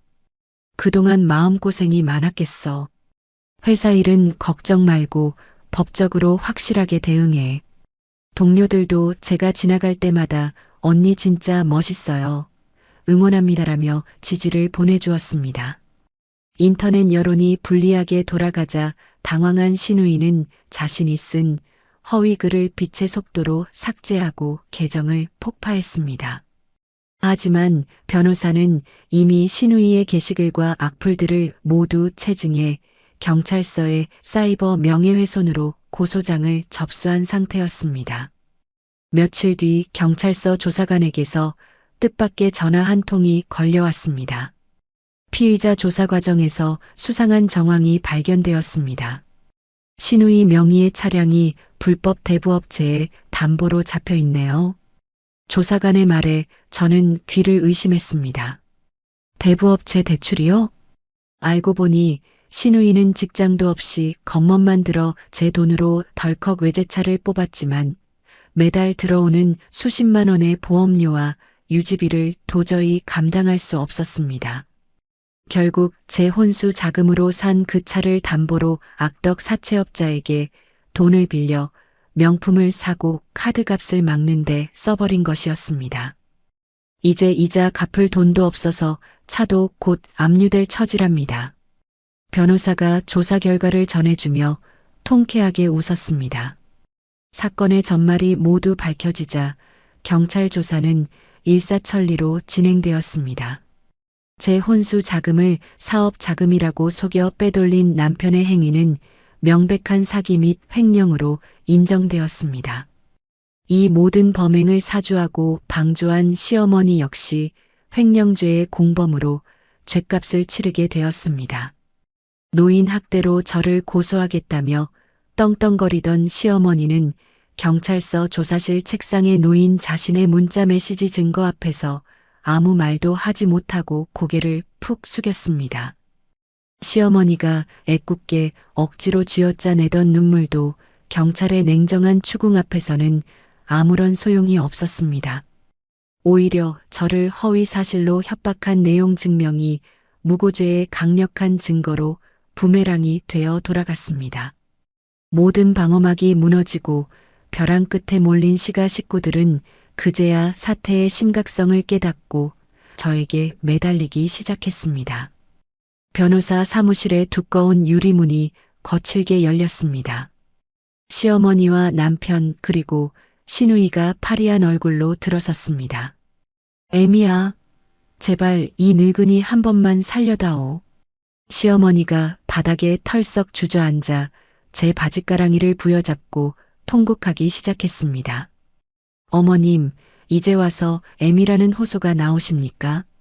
제가 시어머니의 앙상한 손을 차갑게 떼어내며 물러섰습니다. 내가 미쳤었지. 내 딸 연기 한번 살려주겠다고 며느리 피눈물 나는 줄도 모르고. 시어머니가 가슴을 치며 바닥에 엎드려 빌었습니다. 여보, 내가 다 잘못했어. 사업 자금이라고 거짓말한 거 내가 죽일 놈이야. 남편이 곁에서 땀을 뻘뻘 흘리며 두 손을 싹싹 비볐습니다. 언니, 인터넷에 글 올린 거 제가 정말 돌았었나 봐요. 고소 취하 좀 해주세요. 네. 신우이가 화장기 하나 없는 얼굴로 제 소매를 잡고 애원했습니다. 사과받으려고 이 자리에 부른 거 아닙니다. 제가 변호사 옆에 앉아 세 사람을 무표정하게 내려다보며 단호하게 말했습니다. 이혼 소송 합의서와 재산 분할, 그리고 내 혼수 자금 반환에 대한 서류입니다. 제가 테이블 위로 두툼한 봉투 3개를 툭 던졌습니다. 여보, 제발 이혼만은 막아줘. 내가 앞으로 평생 당신 종노릇하면서 살게. 남편이 서류를 집어들지도 못하고 무릎을 꿇은 채 울먹였습니다. 종노릇은 당신 엄마랑 동생한테 평생 하면서 살아. 당신은 나한테서 위자료 깎을 생각일랑 꿈도 꾸지 마. 제가 남편의 눈을 똑바로 응시하며 쏘아붙였습니다. 형님, 제 차 압류당하게 생겼어요. 대부업체이자 무서워서 매일 밤 잠도 못 자요. 합의금 낼 돈이 어디 있어요? 신우이가 서류를 보고는 얼굴이 백지장처럼 질려 소리를 질렀습니다. 그러게 남의 돈으로 산 외제차 끌고 허세 부릴 때 내 촌스러운 옷차림 비웃지 말지 그랬어. 제가 코웃음을 치며 신우이의 가슴팍을 찌르듯 말했습니다. 내 돈 3천만 원에 법정 이자까지 쳐서 이번 주까지 입금해. 안 그러면 당신들 셋 다 횡령이랑 사기죄로 감옥에 쳐넣을 거니까. 제가 테이블을 쾅 내리치며 서늘하게 선고했습니다. 세 사람은 제 확고한 태도에 더 이상 매달리지도 못한 채 절망에 빠져 고개를 떨구었습니다. 그로부터 석 달 뒤 법원의 최종 판결이 내려졌습니다. 남편의 유책 사유가 명백하게 인정되어 이혼이 완벽하게 성립되었습니다. 남편은 집과 대부분의 재산을 저에게 넘기고 막대한 위자료까지 토해내야 했습니다. 제 통장에서 감쪽같이 사라졌던 혼수 자금 3천만 원도 밀린 이자까지 쳐서 한 푼도 빠짐없이 돌려받았습니다. 경찰 조사가 끝난 시가 식구들은 형사처벌의 쓴맛을 제대로 보았습니다. 가족 간의 범죄라도 제가 처벌을 강력하게 원했고 증거가 너무나 명백했기 때문입니다. 시어머니와 남편은 사기 및 횡령죄로 거액의 벌금형과 집행유예를 선고받았습니다. 인터넷에 저를 비방하는 악의적인 글을 올렸던 신우이 역시 정보통신망법 위반으로 전과자가 되었습니다. 그들의 화려했던 허영심은 법의 심판대 앞에서 철저하게 짓밟히고 박살이 났습니다. 모든 소송이 끝나고 지긋지긋했던 서류 정리를 마친 날이었습니다. 저는 퇴근길에 우연히 시가 동네 근처를 차로 지나가게 되었습니다. 신호대기에 걸려 차를 세우고 무심코 창밖을 내다보던 제 눈에 익숙한 모습이 들어왔습니다. 버스 정류장에 신우이가 초라한 옷차림으로 서서 버스를 기다리고 있었습니다. 신우이가 애지중지하던 번쩍이는 외제차는 사채 빚을 갚지 못해 결국 대부업체에 압류당했습니다. 어깨를 잔뜩 움츠린 채 핸드폰만 멍하니 들여다보는 신우이의 옆으로 낡은 시내버스가 매연을 내뿜으며 섰습니다. 명품 가방을 휘두르며 제 앞에서 콧방귀를 뀌던 거만한 아가씨의 모습은 온데간데 없었습니다. 저를 마주칠까봐 두려워하는 듯 고개를 푹 숙이고 버스에 오르는 신우이를 보며 저는 조용히 차창을 올렸습니다. 들리는 소문에 의하면 시어머니의 말로도 비참하기 그지없었습니다. 국밥집 사건 이후 시가의 친척들은 시어머니의 전화번호를 차단하고 완전히 연을 끊어버렸습니다. 조카 돈 훔쳐 딸 차 사준 파렴치한 늙은이라는 낙인이 찍힌 시어머니는 부끄러움에 집 밖에 얼굴도 내밀지 못한다고 했습니다. 평생 친척들 앞에서의 체면과 허세를 목숨보다 중요하게 여겼던 시어머니에게는 그것이 그 어떤 감옥보다 더 끔찍한 형벌일 것입니다. 남편 역시 이혼으로 재산을 다 빼앗기고 직장에서도 소문이 돌아 한직으로 쫓겨났다는 이야기를 건너들었습니다. 그들 세 사람은 제 돈으로 쌓아 올린 모래성이 무너지며 각자의 죗값을 지독하게 치르고 있었습니다. 저는 가속 페달을 부드럽게 밟으며 뻥 뚫린 도로를 달렸습니다. 차 안에는 잔잔한 라디오 음악이 흐르고 있었고 창문 틈으로 들어오는 저녁 바람이 상쾌했습니다. 집으로 돌아와 텅 빈 거실불을 켰습니다. 남편의 물건이 싹 빠져나간 집안은 넓고 고요했습니다. 더 이상 제 눈치를 살피며 사업 자금을 변명하는 남편도, 시어머니의 신경질적인 전화도, 시누이의 비아냥거림도 없는 완벽한 평화가 찾아왔습니다. 저는 소파에 깊숙이 기대앉아 따뜻한 차 한 잔을 마셨습니다. 되돌아보면 저는 참 바보같이 미련하고 무던한 사람이었습니다. 부당한 대우를 받으면서도 좋은 게 좋은 거라며 제 권리를 스스로 포기하고 살았습니다. 회색빛 일상 속에서 타인의 기준에 맞춰 저 자신을 억누르기만 했습니다. 하지만 칠순 잔치 비용 1,000만 원의 요구가 저를 벼랑 끝으로 내몰았고, 그 벼랑 끝에서 저는 비로소 제 자신을 지키기 위해 발톱을 드러냈습니다. 가족이라는 이름으로 포장된 착취와 기만을 끊어내기 위해 치밀하게 복수를 계획하고 실행했습니다. 그 과정은 두렵고 고통스러웠지만 결국 제 잃어버린 돈과 짓밟힌 자존감을 당당하게 되찾아 주었습니다. 이제 저는 더 이상 남의 눈치를 보며 주눅드는 회색 인간이 아닙니다. 여전히 제 삶은 화려한 오색 찬란한 색깔은 아닐지 모릅니다. 하지만 매일 아침 일찍 일어나 묵묵히 출근하고 땀 흘려 일하는 이 평범한 하루하루가 얼마나 소중하고 가치 있는 것인지 뼛속 깊이 깨달았습니다. 제 힘으로 지켜낸 정직한 돈으로 맛있는 것을 사 먹고 마음 편히 다리 뻗고 자는 이 작은 일상이 진정한 행복이었습니다. 누군가 또다시 선을 넘어 제 삶을 흔들려 한다면 저는 언제든지 숨겨둔 발톱을 꺼내 단호하게 맞설 수 있는 단단함을 얻었습니다. 저는 창밖으로 반짝이는 도시의 야경을 바라보며 활짝 웃었습니다. 내일은 저를 위해 예쁜 옷을 한 벌 사고 그동안 고생한 저에게 맛있는 저녁을 대접해야겠습니다. 이제 누구의 며느리도 누구의 아내도 아닌 온전한 제 이름 석자로 살아갈 제 두 번째 인생이 눈부시게 시작되고 있었습니다. 되돌아보면 참 바보처럼 참고만 살았던 시간이었습니다. 좋은 게 좋은 거라며 제 목소리를 꾹꾹 숨기고 살았던 대가는 시가의 철저한 기만과 착취로 돌아왔죠. 하지만 그들의 끝없는 탐욕과 뻔뻔함이 오히려 저를 깊은 잠에서 깨워주었습니다. 제 피땀 어린 혼수 자금을 되찾고 지긋지긋한 거짓말의 굴레를 완전히 끊어내고 나니 비로소 제 진짜 인생이 시작된 기분입니다. 착하게 사는 것과 무기력하게 당하고 사는 것은 엄연히 다르다는 걸 이번 일로 뼈저리게 배웠습니다. 이 사연을 듣고 계신 여러분도 누군가 가족이라는 이름으로 부당한 희생을 강요한다면 절대 자신을 잃어가면서까지 억지로 참지 마시길 바랍니다. 때로는 단호하게 맞서 싸우는 용기만이 나를 지키는 유일하고도 가장 강력한 방패가 되니까요.